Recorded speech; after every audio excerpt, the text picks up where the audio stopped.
Bismillahirrahmanirrahim. Alhamdulillahirabbil alamin. Kita bertemu lagi di materi asuhan keperawatan pada pasien dengan perilaku kekerasan. Nah, di materi ini kita akan membahas mengenai penerapan asuhan keperawatan pada pasien yang punya resiko ataupun tidak terhadap suatu perilaku yang mencederai dirinya, mencederai orang lain, maupun mencederai lingkungan. Jadi ini adalah salah satu topik yang membahas mengenai permasalahan tersebut. Nah, di dalam pengkajian, ya, jadi pengkajian itu adalah salah satu alat atau salah satu instrumen untuk upaya pengumpulan data, ya. Jadi di dalam pengkajian, baik itu dilakukan secara wawancara maupun secara observasi maupun secara langsung, ya, baik itu data yang kita peroleh secara primer maupun sekunder yang kita peroleh lewat pengkajian, ya, itu sumbernya atau itu adalah sumbernya adalah sebagai sebuah data. Nah, data ini kita pakai untuk menganalisis pada akhirnya akan melahirkan suatu diagnosa. Pada akhirnya dari diagnosa itu akan melengkapi penyusunan suatu asuhan keperawatan. Nah, sebelum kita lanjut, saya akan menekankan bahwa perilaku kekerasan itu adalah suatu bentuk perilaku yang bertujuan untuk melukai seseorang, baik itu secara fisik, ya, maupun psikologis. Ya. Jadi penekanan dari perilaku kekerasan itu adalah aktivitas seseorang, ya, yang mencoba untuk melukai dirinya sendiri, melukai orang lain, maupun melukai atau mencederai lingkungan. Nah, jika ketiga hal tersebut ada pada individu atau pasien, maka dia masuk dalam kategori perilaku kekerasan yang akan kita bahas pada kesempatan ini. Nah, saya harap ini adalah merupakan materi yang sangat penting. Dan kalau kita pahami materi ini, maka kita akan bisa mengidentifikasi orang-orang, ya, mengidentifikasi pasien maupun orang yang ada di lingkungan sekitar kita untuk melihat apakah dia itu masuk dalam kriteria menunjukkan perilaku kekerasan. Namun, apapun yang kita lihat, mungkin ada sesuatu yang sifatnya bisa dikontrol dan ada yang sifatnya tidak bisa dikontrol, ya. Nah, di materi ini pada perilaku kekerasan ada beberapa yang perlu kita identifikasi yang biasa kita kenal dengan tanda dan gejala. Ya, tanda dan gejalanya bisa kita lihat pada ekspresi wajah, ya, di mana muka merah dan tegang, kemudian pandangan tajam. Pandangan tajam ini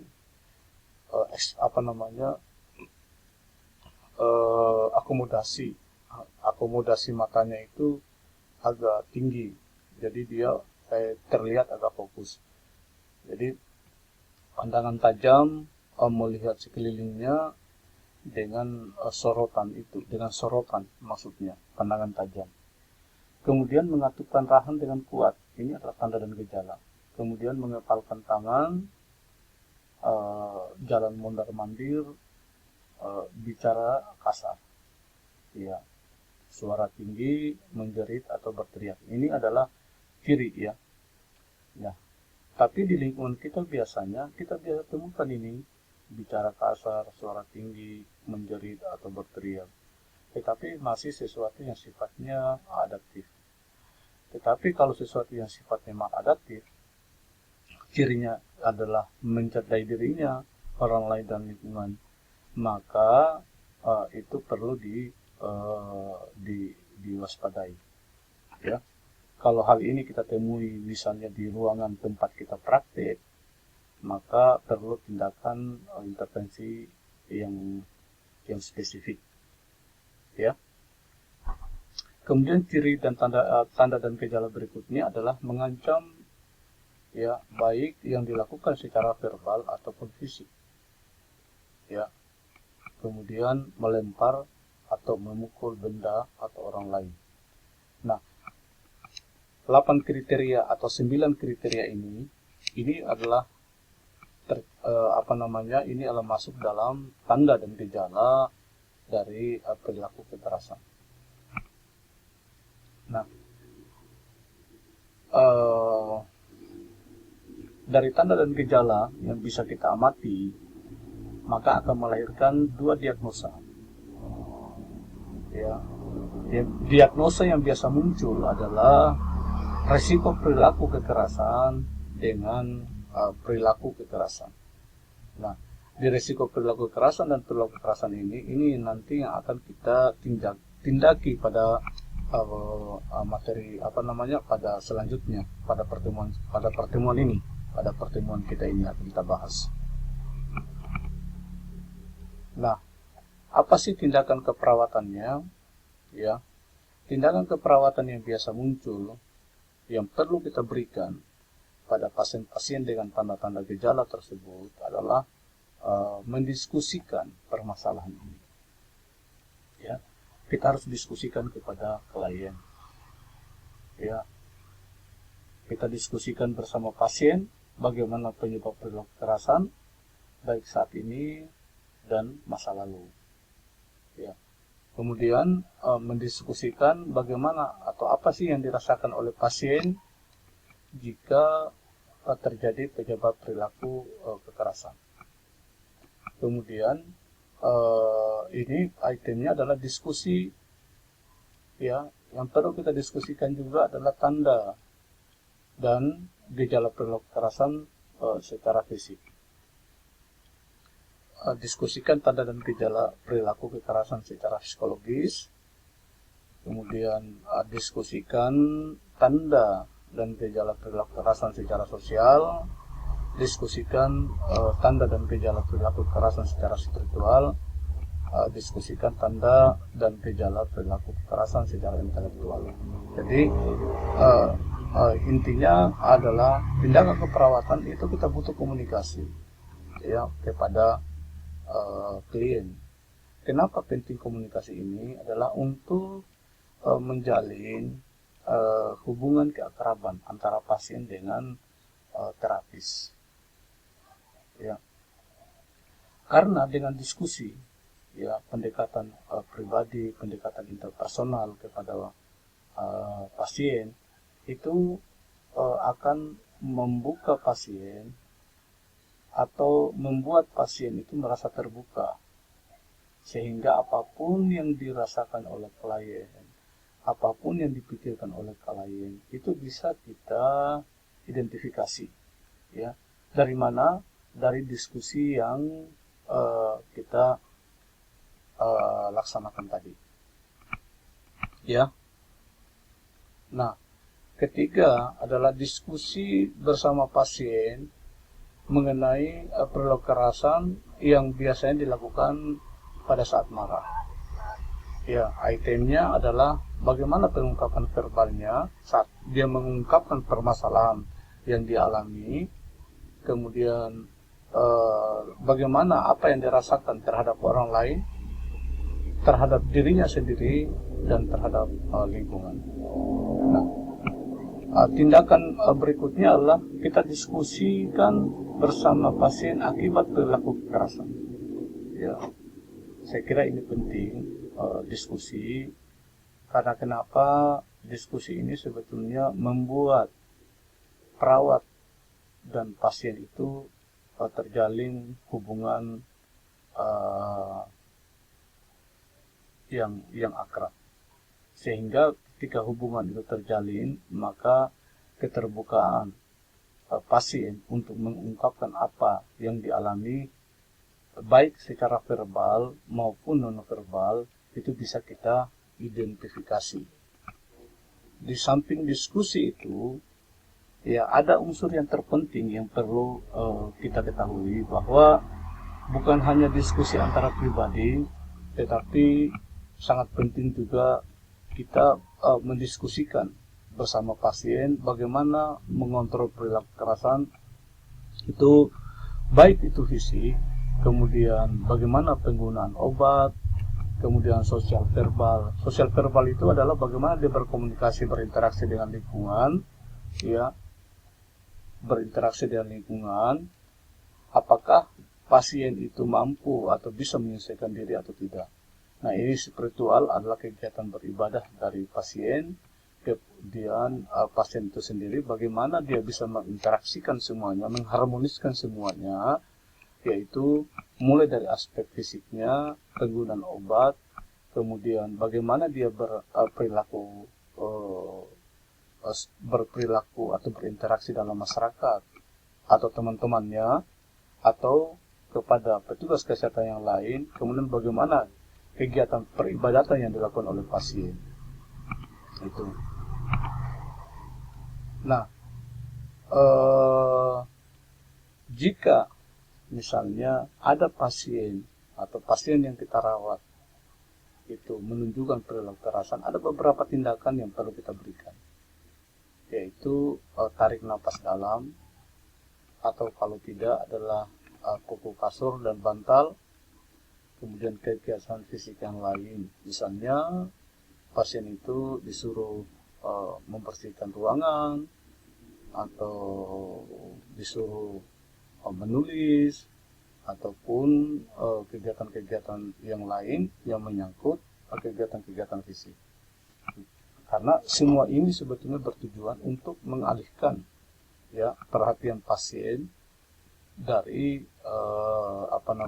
pikiran-pikiran yang membuat dia itu mencederai, punya resiko untuk mencederai dirinya, orang lain, dan lingkungannya. Nah, pada aspek kepatuhan obat, ya, yang perlu kita diskusikan adalah pasien atau perawat itu melatih pengontrolan perilaku kekerasan secara fisik. Kemudian bagaimana kita melatih pasien untuk minum obat secara teratur dengan prinsip benar, yaitu bagaimana benar nama pasien, kemudian benar nama obat, benar cara minum obat, benar waktu minum obat, dan benar dosis obat. Nah, kemudian kita juga bisa menjelaskan kegunaan obat dan akibat jika tidak teratur minum. Kemudian yang terpenting adalah bagaimana kita bisa menyusun penjadwalan minum obat secara teratur. Nah, untuk itu karena pentingnya permasalahan ini, maka cara sosial dan verbalnya adalah yang perlu kita diskusikan adalah bagaimana hasil latihan mengontrol perilaku kekerasan secara fisik dan kepatuhan minum obat. Kemudian bagaimana secara sosial kita melatih pasien untuk mengungkapkan rasa marah itu secara verbal. Kemudian menyusun jadwal latihan bagaimana pasien itu mengungkapkan marah secara verbal. Nah, secara spiritualnya adalah kita harus diskusikan hasil latihan mengontrol perilaku kekerasan itu secara verbal, secara fisik, sosial verbal, dan jadwal minum obat. Kemudian latihan kegiatan ibadah seperti berdoa, kemudian buat jadwal latihan berdoa. Nah, kegiatan spiritual ini sangat penting. Karena kenapa? Ini adalah bisa memotivasi prinsip internal dari pasien itu sendiri, ya, dimana jika pasien itu misalnya merasa bersalah, merasa tidak dihargai oleh orang lain, maka coba kita berikan terapi dengan cara spiritual ini, ya, Tapi sebelum kita masuk ke arah sini, sebetulnya perlu kita, saya kira ini sangat penting, bagaimana kita memberikan pemahaman pada pasien di dalam hal-hal yang sifatnya spiritual. Baik, tindakan selanjutnya adalah bagaimana memberikan tindakan atau memberikan bagaimana selanjutnya memberikan tindakan pada keluarga. Ya, setelah kita melakukan tindakan keluarga, itu mampu merawat pasien dengan perilaku kekerasan di rumah. Kemudian latihan mengungkapkan rasa marah secara verbal. Ya, ini sangat penting pada item latihan mengungkapkan rasa marah secara verbal. Kenapa? Karena ada beberapa individu atau beberapa pasien yang memendam perasaan itu, tidak berani mengungkapkan. Nah, akhirnya semua permasalahan yang seharusnya bisa teratasi dengan mengungkapkannya, ya, ini tidak terjadi. Ya, hasilnya resiko pasien punya resiko, ya, untuk mengalami rasa dendam, ya, rasa dendam, kemudian sifat emosional yang pada akhirnya bisa kita lihat berpengaruh terhadap karakter individu ketika berada di lingkungan di mana dia berada. Ya. Contohnya misalnya, salah satu contoh misalnya ketika pasien itu minum tetapi merasa haus, tetapi minuman tersebut diambil oleh temannya. Seharusnya pada saat itu dia bisa mengungkapkan rasa marah, mempertanyakan, ya. Tetapi karena dia tidak mampu mengungkapkannya, nah perasaan marah itu dipendam. Nah, kalau hanya satu permasalahan sebetulnya tidak menjadi masalah. Tapi kalau seandainya permasalahan itu bertumpuk, ada masalah 1, masalah 2, masalah 3, ya, pada akhirnya semua masalah itu akan terakumulasi. Nah, sehingga pada saat tertentu ketika pasien itu dalam keadaan tidak sadar atau ada faktor pengcetus lain marah, maka semua yang ada yang terakumulasi tadi itu akan diungkapkan, akan diekspresikan, ya.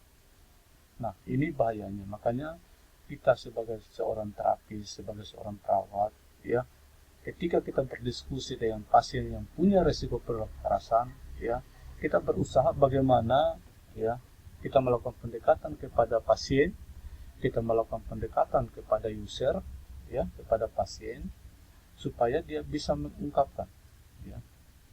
Ketika pasien itu misalnya punya masalah, dia sudah mulai bercerita, maka kita sebagai perawat kita hanya dibutuhkan untuk diam, duduk di sampingnya, ikut mendengarkan, kemudian memperhatikan pasien, ya, memperhatikan pasien, duduk di sampingnya dan mendengarkan apa yang diungkapkan oleh klien. Nah, ketika Anda duduk, ya, atau berhadapan dengan pasien atau duduk di samping pasien kemudian mendengarkan apa yang dikeluhkan oleh pasien, maka saat itu Anda sudah menjadi seorang yang mampu, seorang perawat yang mengerti, ya, mengerti tentang permasalahan klien. Ya, saya kira ini penting. Nah, jadi semua apa yang Anda berikan, apa yang Anda diskusikan kepada klien, dan klien itu mengerti, sebetulnya itu sangat penting. Karena kenapa? Ketika pasien itu dipulangkan, maka itu bisa diterapkan di rumah klien. Apalagi pemahaman itu ketika Anda memberikan pemahaman, ketika Anda berdiskusi dengan pasien, di situ ada keluarga pasien, maka secara otomatis keluarga pasien mengerti, dan ketika pasien itu dipulangkan, maka keluarganya tidak lagi punya pandangan yang negatif terhadap pasien. Ya, karena kan selama ini di masyarakat itu menganggap bahwa pasien itu adalah penyakit jiwa itu adalah suatu penyakit yang tidak bisa diobati, ya. Tapi dengan kita memberikan penjelasan, maka akan terjadi perubahan pola pikir pada keluarga yang tadinya pasien keluarga itu tidak mengerti tentang perawatan pasien. Nah, dengan adanya komunikasi dan diskusi, maka perlahan-lahan keluarga itu bisa mengerti dan bisa bekerja sama untuk melakukan penyembuhan terhadap pasien, ya, kerjasama antara perawat dengan keluarga, sehingga pasien bisa bisa berinteraksi kembali, bisa mengontrol kembali tindakan-tindakan yang di luar kontrolnya. Nah, latih keluarga merawat pasien dengan perilaku kekerasan. Ya, yang perlu kita lakukan adalah anjurkan keluarga memberikan motivasi kepada pasien, kemudian ajarkan keluarga bagaimana keluarga itu memberikan reward, pujian kepada pasien bila pasien itu dapat melakukan kegiatan tersebut dengan tepat. Misalnya ketika pasien disuruh untuk melakukan kegiatan menyapu, ya, setelah kegiatan menyapu itu dilaksanakan, maka keluarga harus memberikan pujian. Nah, pujian itu sebetulnya adalah hadiah agar pasien menjadi termotivasi kembali. Kemudian diskusikan bersama keluarga tindakan yang harus dilakukan bila pasien menunjukkan gejala-gejala perilaku kekerasan. Nah, ini. Jadi komunikasi itu penting. Jadi ketika ada tanda-tanda gejala, ya, yang dilihat kira-kira ini menunjukkan gejala-gejala perilaku kekerasan, maka perawat bisa mendiskusikan dengan perawat. Ini pentingnya.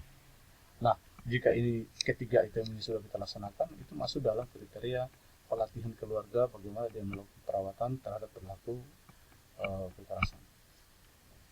Nah, diskusi yang selanjutnya adalah jika, ya, kita bersama keluarga, itu keluarga perlu melaporkan kepada perawat seperti misalnya bicara keras, kasar, melempar atau merusak barang-barang dan memukul orang lain. Ini perlu kita diskusikan. Jika ada tanda dan gejala ini, maka perawat perlu mendiskusikan kepada keluarga perlu mendiskusikannya dengan perawat agar perawat bisa menentukan tindakan intervensi selanjutnya.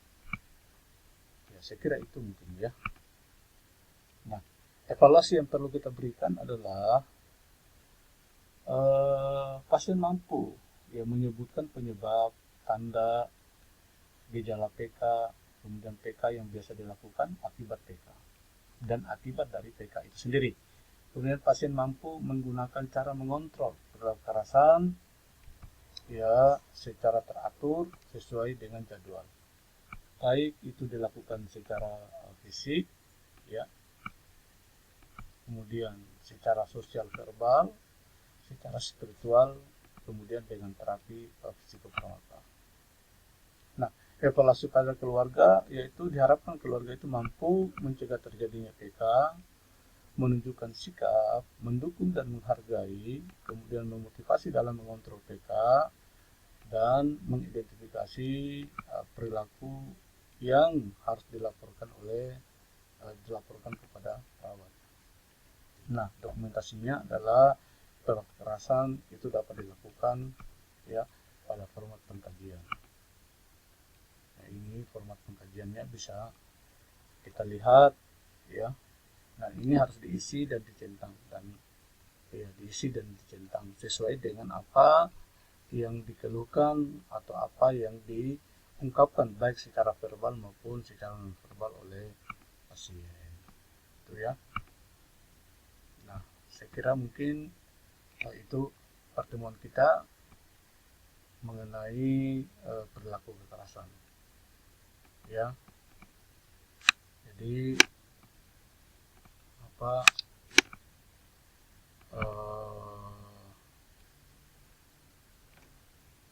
pertemuan selanjutnya nanti kita informasikan ya mengenai apa yang perlu kita lakukan. Ya, saya kira itu yang perlu saya sampaikan. Assalamualaikum, terima kasih atas kerjasamanya. Assalamualaikum warahmatullahi wabarakatuh.